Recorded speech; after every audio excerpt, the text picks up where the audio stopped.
Hi everyone, and welcome to the Star Wars Reading Club movie review of Star Wars Rogue One.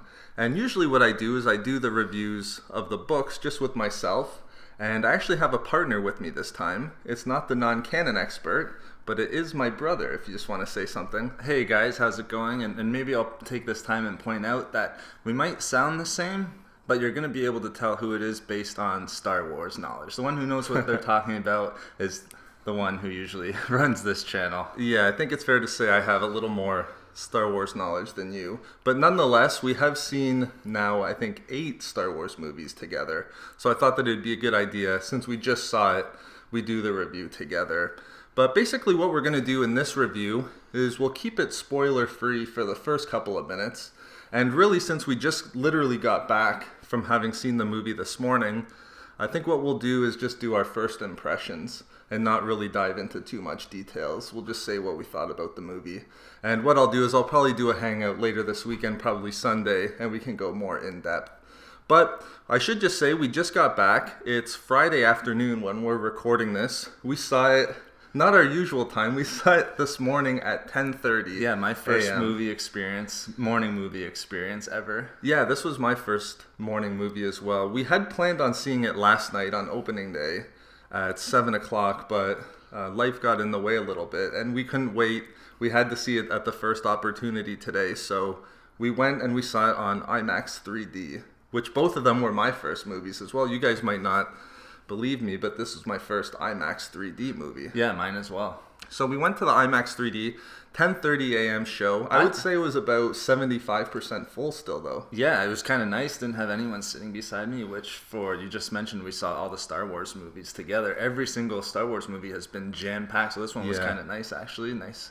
Not too busy. Exactly, yeah. It was good for us that way. But I think what we'll do is just start. Let's keep it spoiler-free just to start here. Okay.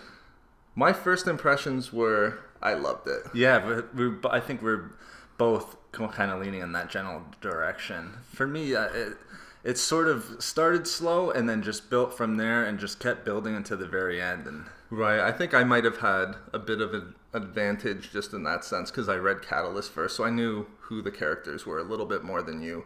But really, everything that I wanted going in, all the action scenes that I wanted, everything that I wanted from Darth Vader down to Gerrera. So yeah, it's funny because driving there, we were like, oh, I hope we get a good Darth Vader scene. I hope we get good Tarkin scenes. Will Tarkin even be in it? And then seeing him there, just kind of, we both just sort of looked at each other. And we're pretty happy about that. Right, yeah. So we got everything we wanted from the action scenes. I mean, it was awesome space battles, and those were things that were in the trailer.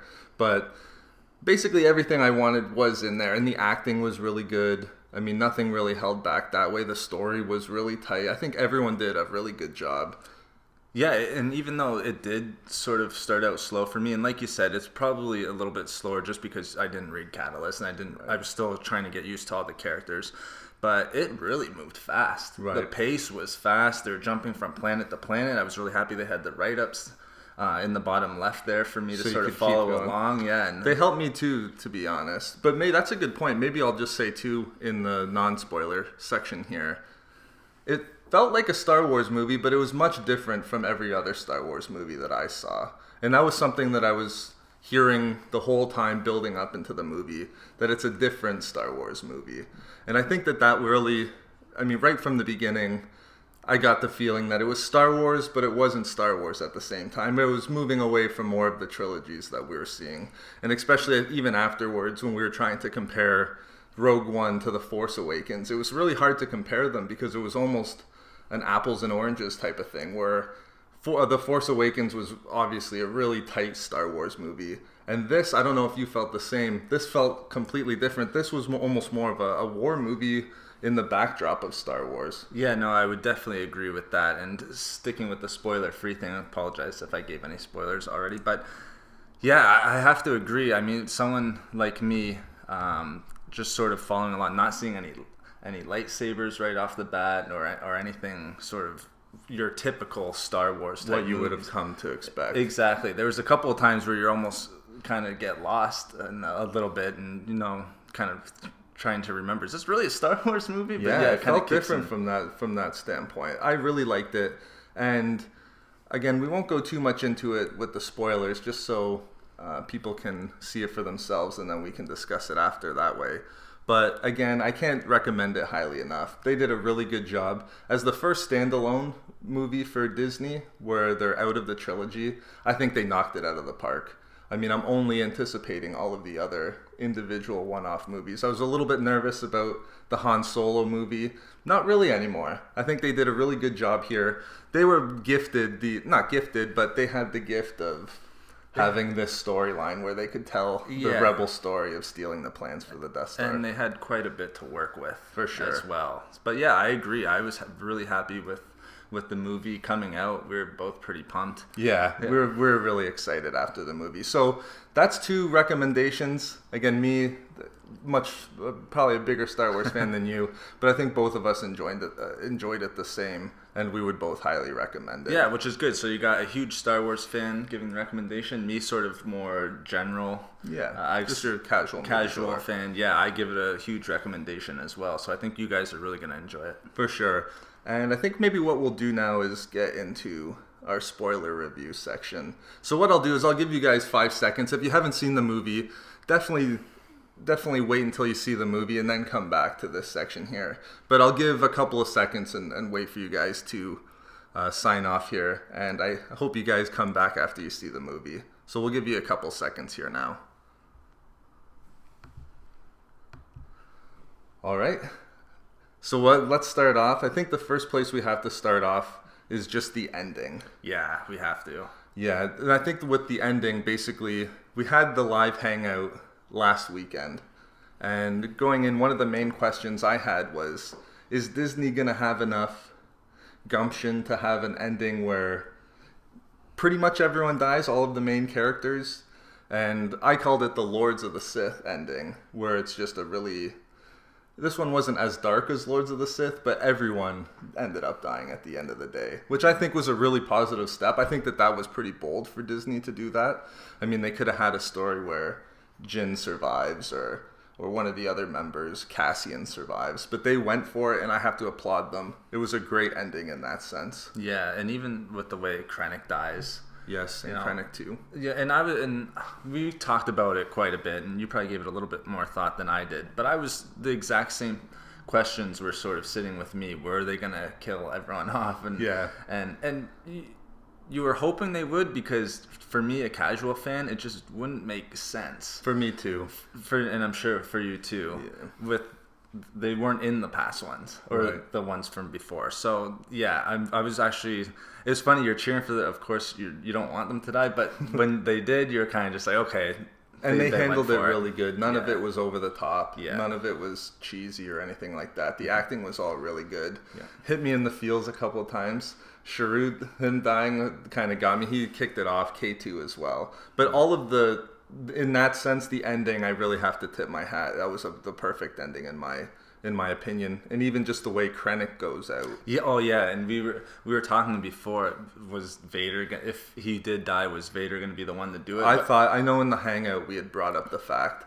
Somebody had put the great quote, apology accepted. Yeah. Director Krennic. But I thought it was so perfect, because I thought he was killed from the gunshot. I was kind of a little bit disappointed with that, kind of blindsided.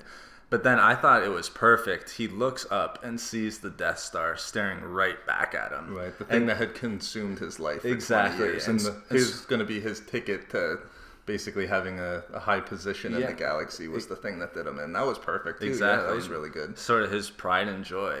Yeah. Staring right back at him in the face, and that was the thing to do him in at the end. Yeah, I thought that the Rebel team, all of their deaths were really well done. Krennic's death, perfect.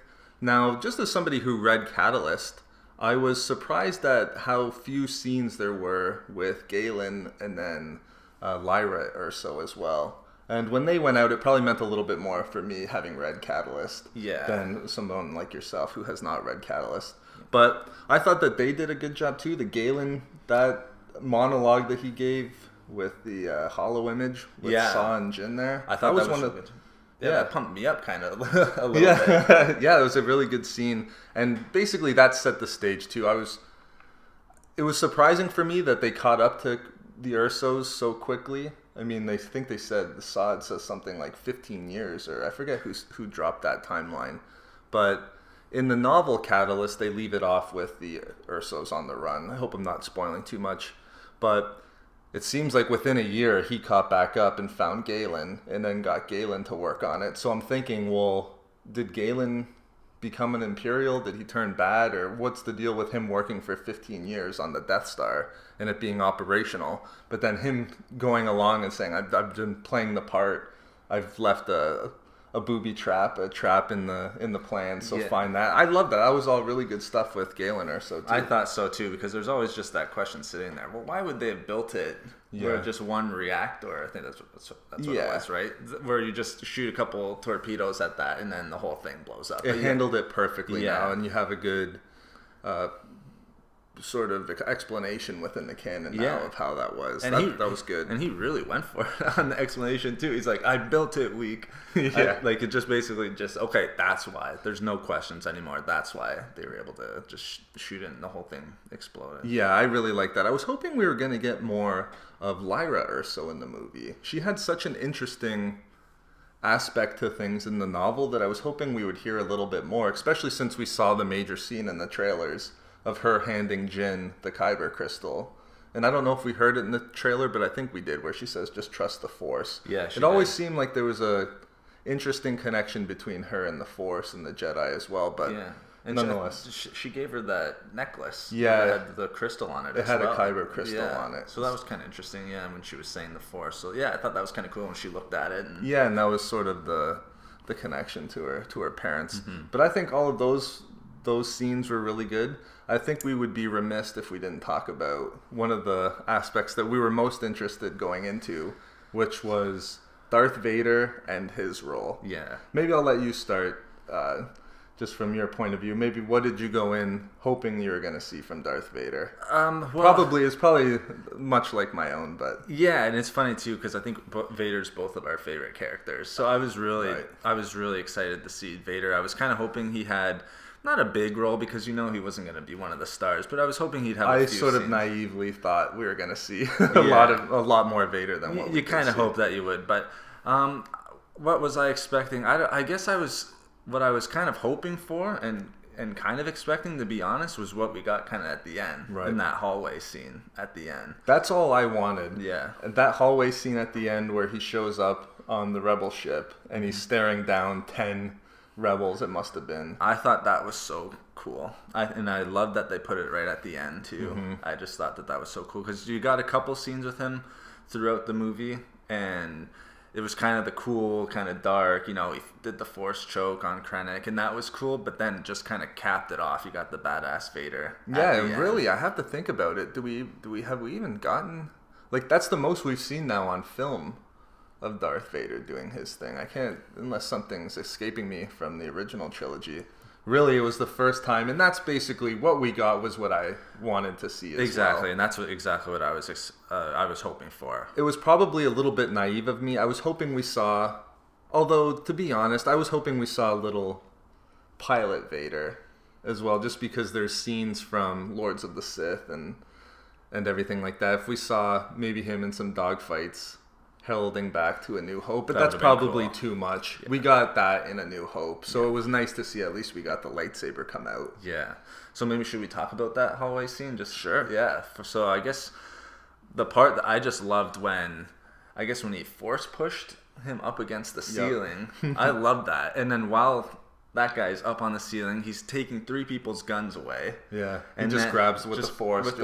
Throws it away from him. Multiple uses at the same time, I really liked. And then as he's walking past, he kind of slings his saber back and finishes off the guy who already has Force push. I thought that was just so cool. Yeah, the way he was using the lightsaber to deflect them too. Yeah. It was just interesting because those are scenes that we've seen in video games, and just in my own mind, having read a lot of the novels with Vader, those are the things that exactly like you're picturing. Yeah. And really there's, in Lords of the Sith, he's staring down rebels in a ship, looking down a hallway, and the way that it played out was exactly the way that I pictured it, and it's something that you were dying to see on the big screen, and finally we got it. And then also to the end shot of him with the final rebel, and he puts the lightsaber through him and through the door. Yeah. Really good. Really Yeah. job well done. And I guess for me, I haven't seen the Clone Wars or Rebels or read any of the books, so I've only really seen the prequel Vader a little bit, and from the first movies, the original trilogy. Yeah. So something I always had in my head was, wow, could he like do multiple things like at one time as he's deflecting blaster shots? Can he be like force choking or using the force? So just for not having seen anything close to that, not that I can remember because I haven't seen those movies in a while, but not having seen anything like that for a while or even at all, that must have really blown you away. Yeah, it was really cool to see Vader being able to pull that off. Yeah. And really, we were talking about it on the live hangout. There was no Vader executions, but that scene alone was enough for me. And really, going in, hoping to see something really interesting from Darth Vader, I think we got it. I think we should probably be happy with what we got. That so end scene where he's just standing and watching the rebel ship escape. Yeah. Perfect. Yeah, perfect. Yeah. Had his saber drawn. Yeah. Oh, and then let's not even forget too when you just hear the breathing. Oh yeah, that we both kind of thought he was outside of the wall or where maybe he was coming in, and then he ignites the saber, and then there he is. Yeah, and you see the look of fear on everyone's face because this is 19 years of Vader. Everyone knows they're not getting out of it alive. So that was awesome. Really enjoyed the Vader aspects. So I think the other part too, if I won't speak for you here, but the other interesting aspect that I found as well, which I loved from Catalyst, was just the back and forth between Krennic and Tarkin. Yeah.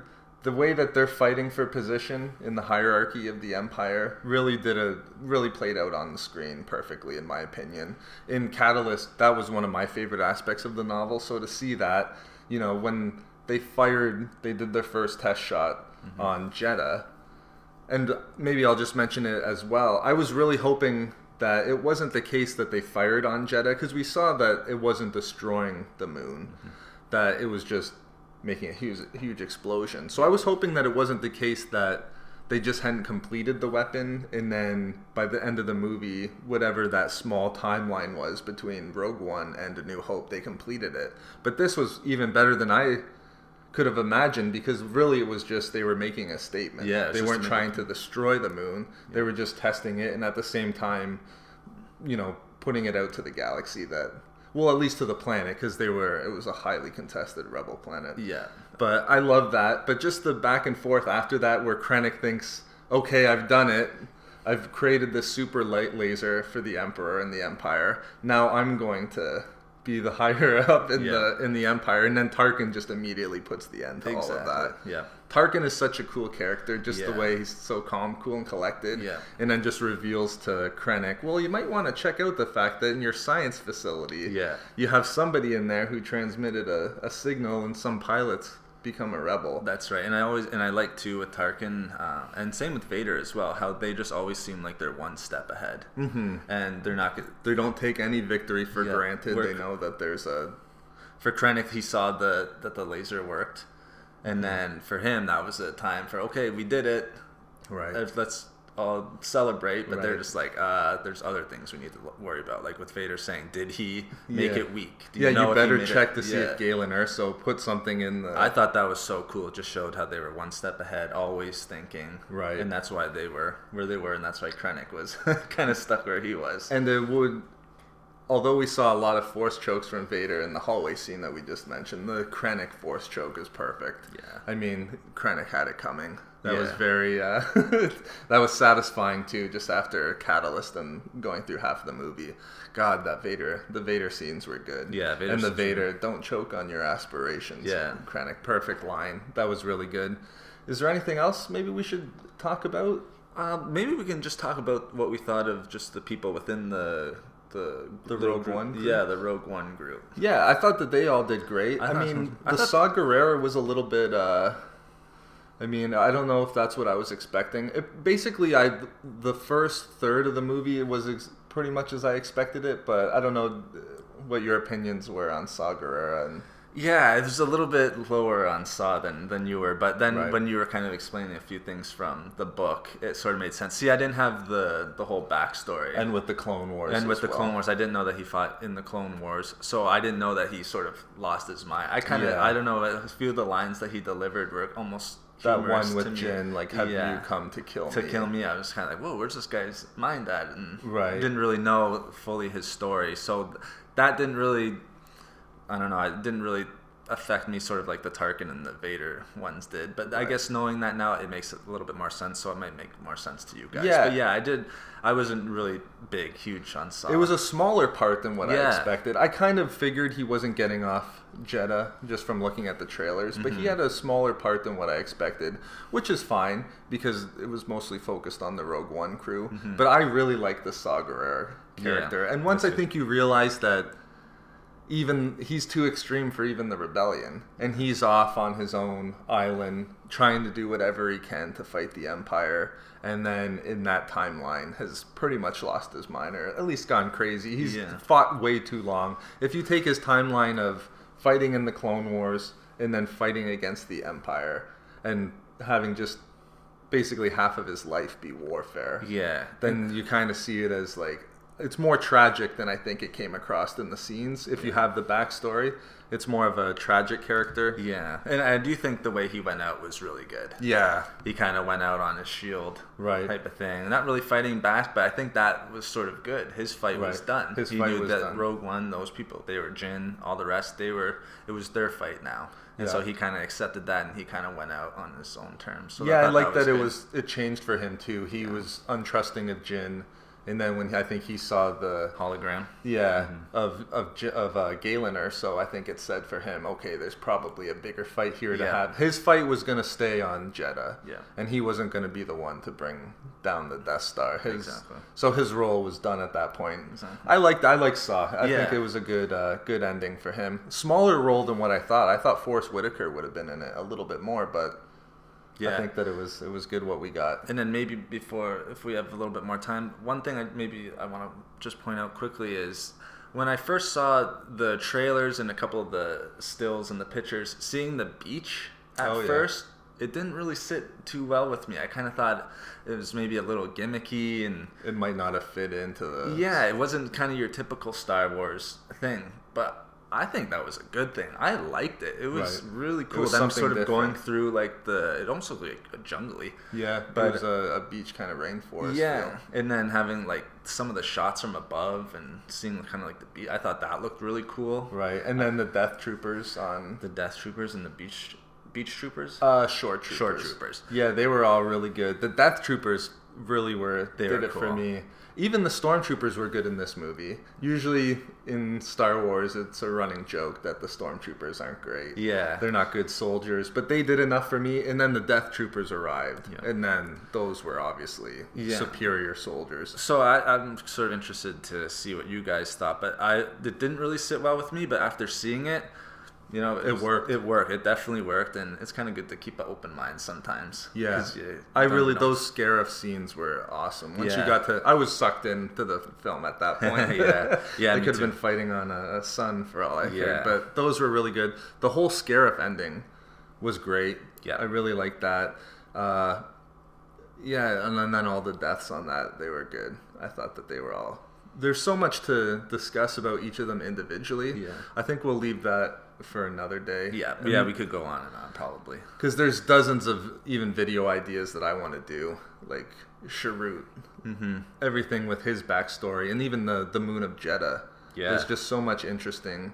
I'm just wondering if we left anything out. Oh, one more thing that I wanted to talk about is just the birth of the Rebel Alliance and the start of the Galactic Civil War.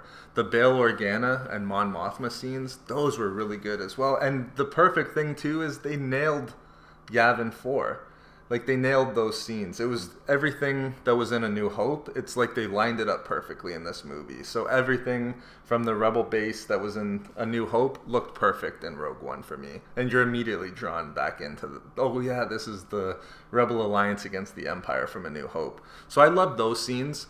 I love that we got the scene from Mon Mothma and Bail where Mon Mothma says, it's Civil War is coming. Yeah. There's nothing we can do to prevent it at this point. And then she mentions vaguely, what about that Jedi you have sitting in your back pocket? Obviously referring to Obi-Wan.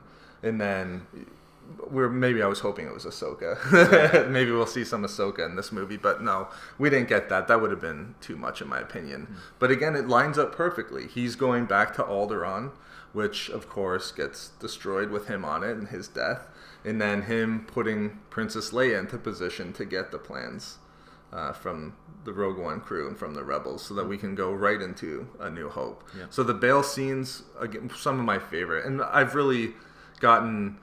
It might not ring true for you as well, but there's been so much Bail Organa in the new canon material. Just things that have come out in Bloodline by Claudia Gray back in May, with the new Ahsoka novel. All of those scenes that we got there, I've really had more of an appreciation for Bail. So it was nice to see Jimmy Smits be able to portray Bail Organa once again. And again, that was just, those were great scenes. Really set everything up. And you kind of feel for Bail. You know he's marching off to his death at the end there. And then, of course, we'd be remiss, I think, as well. C-3PO and R2, yeah, they get to continue. I'm pretty sure those are the two characters that have been in every single Star Wars movie. So I think that they get to continue that. And they were in this one as well, which I like. Very small. Just one scene. Yeah, one brief scene, one statement, one sentence. But, I think that those are everything that I wanted to talk about. I think it was just great overall. It was a really good movie. I think we're still on a high. Yeah, I think so, too. Having just got back. We were talking about it all the way back, too. Yeah. Which is, there's just a lot that we liked. I haven't really thought of anything that, other than, like, kind of the Saw things, but for me, that in the beginning didn't really make a ton of sense. But I think overall, I definitely give it thumbs up. Yeah. Yeah, I don't know. I was talking about whether or not it was better than The Force Awakens, just because we were talking about that in the Hangout. It's hard to compare, but it's right up there. Everything that I wanted in going in, I got, so I can't be disappointed. Yeah. But acting was really good as well, I gotta say. The acting was perfect. Cinematography, things like that. Even all the Easter eggs, there were so many callbacks, and we could spend the whole 30 minutes just talking about all the little details that you got from the X-Wing fighters, just to that Yavin 4 scenes and everything like that. So it was perfect. It was really well done. I was happy. I think that it's going to do really good. Oh, yeah. There was, we'll probably just mention too, there was an applause at the end. Yeah, instant applause. Instant applause. Everyone, I think, enjoyed it. It's so nice because you ended right with Vader and then right with Princess Leia. Yeah. So perfect. Everyone was really on a high, I think, at the end there. Yeah, it's true. Yeah. I don't think there was even an applause for when we saw The Force Awakens. No, I think you're right. Yeah, I don't think anyone applauded. But yeah, instant applause. Instant applause on this one. And for once, since you brought up The Force Awakens, for me, I didn't want this one to end. Yeah. I wanted it to keep going. I don't think I felt that after Force Awakens. Right. I think that one was done for me. Yeah. And it ended at the right time. This one I didn't want to end. So that tells you something, maybe. Yeah, for a 2-hour and 20-minute movie. Yeah. Yeah, it really ended on a high. That Vader scene just sent everyone. I looked around when that was going on just to see, and everyone loved it. Yeah. So I think ending it on that note was really good. Yeah, and you don't have to be the biggest Star Wars fan just to, like, realize, like, what a badass Vader is. Yeah. Like, I've seen the movies, and that's about it, but... you can just sort of get a sense of and that scene kind of it was epic. Perspective. It was epic. It was epic. So. It was really good. So I loved the movie. We both loved it. Definitely recommend it. I think we'll stop there. We could talk about it some more, but I think it'd be better if we collected our thoughts. And what I'll do is I'll do a hangout on Sunday. I think that'll give people more time to see it, and then we can discuss it in more detail. Yeah. Right now I'm thinking Sunday, 1 o'clock Eastern Standard Time. That'll give everyone from Europe a chance to get into it if they want to as well. And maybe I'll just say thank you for giving me a chance to talk about how I liked it, and thank you to the listeners for putting up with some of my lack of Star Wars knowledge. But I think you did fine. I think you guys are going to really enjoy the movie, and I hope you guys enjoy it and enjoy the next few weeks, because it's a lot of Star Wars stuff for you guys to really enjoy, so I'm happy for that. Yeah, so thanks a lot for coming on. I hope you guys enjoyed this review and discussion. Those are some of our first impressions, and like I said, we'll do a lot more Rogue One videos and then a hangout coming up in the very near future. But thanks everyone for listening, guys, and I'll talk to you guys again soon. Bye for now.